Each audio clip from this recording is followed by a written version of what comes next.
சங்க இலக்கிய 10 பாட்டு வரிசையில் அடுத்து நாம் பார்க்க போவது பட்டினைப்பாலை. கரிகால் பெருவளத்தானை கடியலூர் உருத்திரங்க நானார் பாடியது 300 அடிகளை கொண்டது.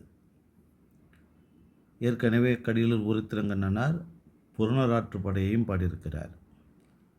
மதுரை காஞ்சியை போல இந்நூலும் நகரத்துடைய சிறப்பை பேசக்கூடிய ஒரு நூல்தான். அதாவது காவேரி புகும்பட்டினத்துடைய சிறப்பை மிகவும் அழகாகவும் ஆழமாகவும் பேசுகிறது.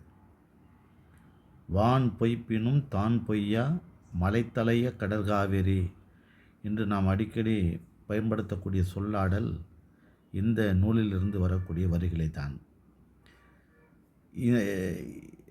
அளந்தறியா பலபண்டம் பல நாடுகளிலிருந்து காவேரி புகும்பட்டினம் என்ற இந்த நகரத்துக்குள் வருவதற்கு, கடல் வழியாக வருவதற்கு போட்டி போட்டு மரக்கலங்களில் வரும்.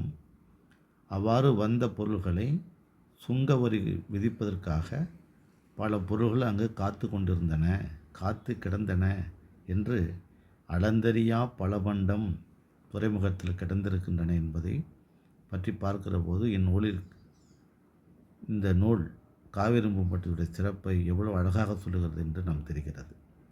நாலங்காடி அல்லங்காடி என்ற 2 அங்காடிகள் இருந்தன என்று சொல்கிறார்கள். நாள் முழுவதும் விற்கக்கூடிய அங்காடி நாலங்காடி, இரவு முழுவதும் விற்கக்கூடிய அங்காடி அல்லங்காடி. அல் என்றால் இரவு.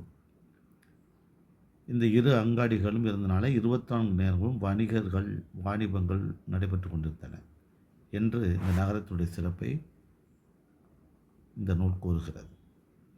இப்போ இதை போல் 296 அடிகள் இந்த நகரத்துடைய சிறப்பு, யவனர்களிலிருந்து மேலை நாட்டு வணிகர்கள் இந்த நகரத்திற்குள் வந்து எவ்வாறு வாணிகம் செய்தார்கள், சோறு எப்படி வடித்து அந்த கஞ்சியிலே வண்டிகள் வழிக்கு விழுந்தது என்றெல்லாம் நகரத்துடைய சிறப்பை பேசிய இந்த நூல் எப்படி அகநூலாகிறது.